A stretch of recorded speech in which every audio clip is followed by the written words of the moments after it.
প্রিয় শিক্ষার্থী, আমরা দেখছি এই অঙ্কটিতে বলছে দুইটি সংখ্যার অনুপাত 5:8। ছোট সংখ্যাটি অর্থাৎ এই দুইটি সংখ্যার মধ্যে ছোট কোনটি? এই 5 হলো ছোট। এবার বলছে ছোট সংখ্যাটি যদি 65 হয় তাহলে বড় সংখ্যাটি কত? এটিকে আমরা দুইটি ভাবে করতে পারি। তারপরও যেহেতু এখানে অনুপাত আছে সেহেতু আমরা অনুপাতের সূত্র দিয়ে করব। আমরা সমানুপাতের সূত্র দিয়ে করতে পারি। তাহলে সমানুপাতের সূত্রের ক্ষেত্রে আমরা কি করব? 5:8।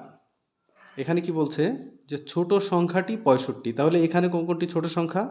এই 5 হলো ছোট সংখ্যা, সুতরাং সমান সমান ছোট সংখ্যা উপর হবে 65 আর কি বড় সংখ্যা কত? যেহেতু বড় সংখ্যা আমরা জানি না, আমরা ধরি বড় সংখ্যা সমান এক্স। আমরা ধরে নিয়েই অঙ্কটা করব। তাহলে আমরা এক্ষেত্রে কি করতে পারি? 5x, এই এক্স 5-এর সাথে গুণ হবে, 65-র সঙ্গে এই 8 গুণ হয়ে যাবে। পরের লাইনে আমরা করব এক্স ইকুয়াল টু 65 গুণ 8 ভাগ, এই 5 এখানে গুণ আছে, এই পাশে আসলে ভাগ হয়ে যাবে। 5 5 13 65। এক্স সমান 3 8 24, 4 হাতে 2, 8 কে 8 2 10, 104 আনসার।